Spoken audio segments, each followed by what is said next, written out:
Hello, my name is Jose Fernando Quiseno. I am 27 years old. I am studying psychology.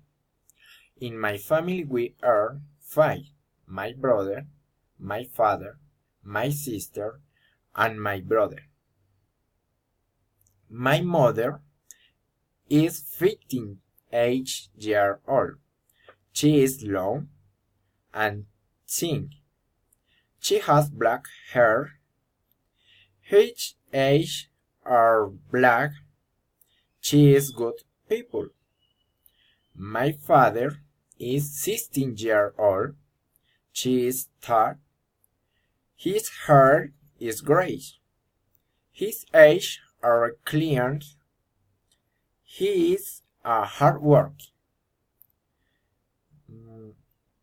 My sister is 30 years old. She has black hair. Her eyes are black. She is thin. She has white skin.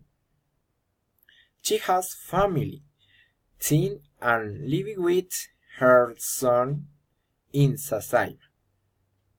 My brother is 25 years old. He is skinny and tall.